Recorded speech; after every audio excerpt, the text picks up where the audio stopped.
మద్దెలగూడెం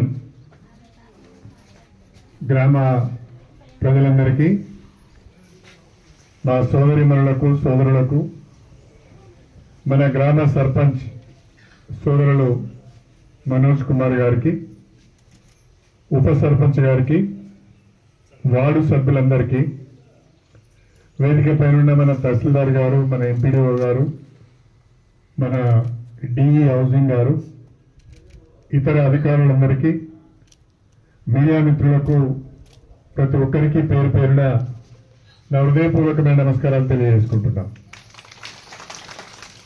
మద్దెలగూడెం గ్రామం మన నియోజకవర్గంలో ఎక్కడో దూరంగా విసిరేసినట్టు పారేసినట్టు ఉన్న గ్రామం.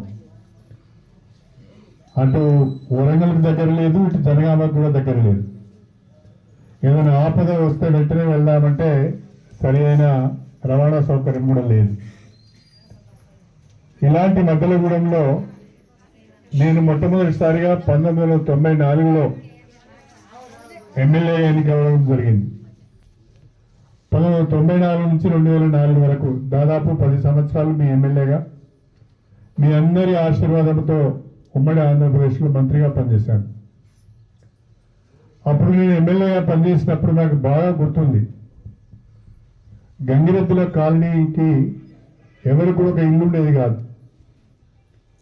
అప్పుడు ఇందిరా ఆవాస యోజన కింద ఐఏవై కింద గంగిరెద్దుల వాళ్లకు మొట్టమొదటిగా మద్దెలగూడెం గ్రామంలో ఇల్లు ఇచ్చినాం.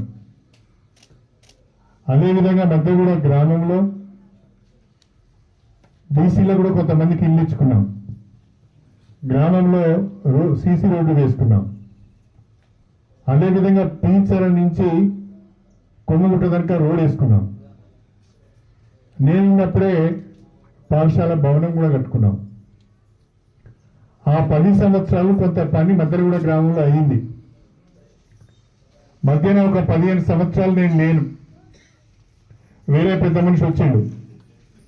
ఆ పెద్ద మనిషి ఏం పని చేసిండో మీ అందరికీ కూడా తెలుసు. ఇవాళ మళ్ళీ మీ ఆశీర్వాదంతో నేను ఎమ్మెల్యే ఎన్నికై 2.5 సంవత్సరాలు అయింది. 15 సంవత్సరాలున్న ఎమ్మెల్యే ఏం పని చేసిండో ఈ 2.5 సంవత్సరాలలో, ఈ 2.5 సంవత్సరాల కాలంలో నేనేం చేసిండో మీ గ్రామంలో కనిపిస్తున్నది. మన మద్దెలగూడెం గ్రామానికి నేను 20 ఇంధనం మిల్లు ఇచ్చాను. ఆ 20లో ఇద్దరికి అర్హత లేక కొట్టుడు పోయినాయి. 18 ఇళ్ళు వచ్చినాయి.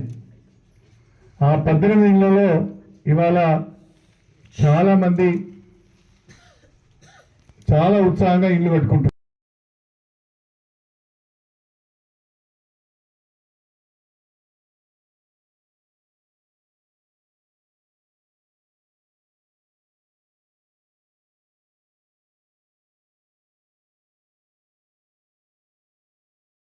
కాలనీలో 2 ఇళ్ళు ప్రారంభోత్సవం చేశాను.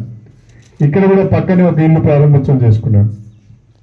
ఎంత చక్కగా కట్టుకున్నారంటే ప్రభుత్వం ఇచ్చిన డబ్బులే కాకుండా వాళ్ళ సొంతంగా కూలీనాలి చేసి వాళ్ళు కూడా కొన్ని డబ్బులు కలుపుకొని మళ్ళీ కట్టుకోలేమనే ఆలోచనతోనే బ్రహ్మాండంగా డాబా ఇల్లు కట్టుకున్నారు. అవి ఇందిరమ్మ ఇల్లు అంటే. గతంలో ఉన్న వాళ్ళు చాలా మాటలు చెప్పిండ్రు, డబుల్ బెడ్రూమ్ ఇల్లు ఇస్తామని. కానీ నాకు తెలిసి మద్దెలగూడెం గ్రామానికి ఒక్క డబుల్ బెడ్రూమ్ ఇల్లు కూడా ఇవ్వలేదు. కానీ వాళ్ళ కాంగ్రెస్ ప్రభుత్వం వచ్చిన తర్వాతనే ఈ మద్దెలగూడెం గ్రామంలో 18 ఇందిరమ్మ ఇండ్లు వచ్చినాయి. 18 ఇందిరమ్మ ఇండ్లే కాకుండా ఎస్సీ కాలనీలో దాదాపుగా 16 లక్షల రూపాయలతోని సీసీ రోడ్డు వేసుకున్నాం.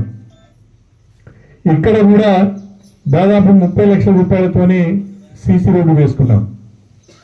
12 లక్షల రూపాయలతో అంగన్వాడీ బిల్డింగ్ ప్రస్తుతం నిర్మాణంలో ఉన్నది. అది కాకుండా మద్దెలగూడెం స్కూల్కు కొంత కాంపౌండ్ వాళ్ళు ఇచ్చుకున్నాం, ఇంకా కొంత కాంపౌండ్ వాళ్ళు కావాలన్నారు. నేను ఇక్కడ మన పంచాయతీరాజ్ ఇంజనీర్లు ఉన్నారు, అది వెంటనే మీరు ఎస్టిమేట్ చేయండి. అది మనం విబిజీ రామ్జీలో ఆ స్కూల్కు పూర్తిగా కాంపౌండ్ వాళ్ళు మంజూరు చేద్దామని చెప్పి నేను ఈ సందర్భంగా తెలియజేస్తున్నాను. ఈ గ్రామానికి రహదారి సౌకర్యం సరిగా లేదు. అప్పటి వాళ్ళకు గుర్తుండి ఉంటుంది. నేను వచ్చినప్పుడు మధ్యగూడెం గ్రామానికి బండ్లబాట ఉండే, ఒకటి బండ్లబాట సరిగా నడవడానికి కూడా ఇబ్బంది అయ్యేది.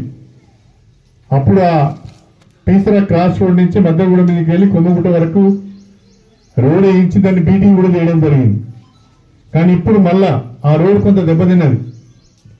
దాన్ని బాగు చేయడానికి మొన్ననే పంచాయత్ రాజ్ కింద పీసర క్రాస్ రోడ్ నుంచి మధ్యగూడెం మీదుగా కొమ్మగుట్ట వరకు 3 కిలోమీటర్లకు 3 కోట్ల రూపాయలు మంజూరు చేయించడం జరిగింది అని చెప్పి ఈ సందర్భంగా తెలియజేసుకుంటున్నాను. 6 నెలల్లో పీసర క్రాస్ రోడ్ నుంచి కొమ్మగుట్ట వరకు బ్రహ్మాండమైన రోడ్డు తయారు చేసి మీకు ఇస్తానని చెప్పి కూడా నేను ఈ సందర్భంగా తెలియజేసుకుంటున్నాను. మధ్యగూడెం గ్రామంలో అంతా పేదవాళ్ళే. ఎస్సీలు ఉన్నారు, గంగిరెద్దులు ఉన్నారు, బీసీలు ఉన్నారు. అందరూ కూడా చిన్న చిన్న వ్యవసాయాలు చేసుకునే వాళ్ళే. పెద్ద వ్యవసాయాలు ఉన్న కూడా వాళ్ళు లేరీడ.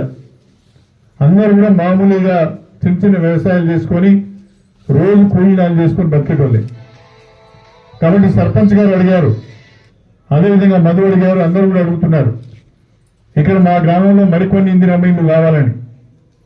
అందులో ప్రధానంగా మధ్యగూడెం గ్రామంలో ఎవరైతే పూరి గుడిసెలలో ఉంటున్నారో, ఎవరైతే చిన్నగా కవర్లు వేసుకొని టెంట్ల లెక్క ఇల్లు వేసుకొని ఉంటున్నారో, ఎవరైతే రేకుల ఇళ్లలో ఉంటున్నారో లేదా గూనె పెంకల ఇళ్లలో ఉంటున్నారో వాళ్ళకు తప్పకుండా ఇందిరమ్మ ఇల్లు ఇస్తామని చెప్పి నేను ఈ సందర్భంగా సవినయంగా తెలియజేస్తాను.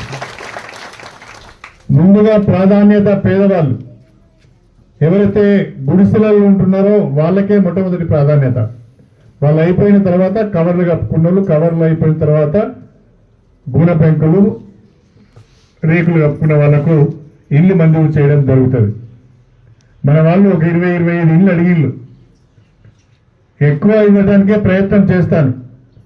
కాకపోతే ఈసారి కొంచెం ఇందిరమ్మ ఇల్లు తక్కువ మంజూరైనాయి. గతంలో 3,500 ఇళ్ళు వస్తే ఈసారి 2,000 వచ్చినాయి. కాబట్టి అన్ని గ్రామాలకు సదరాలి. నేను కుండ నిండా అన్నం ఉంటే పిల్లలకు కడుపు నిండా పెడుతుంది తల్లి అన్నం.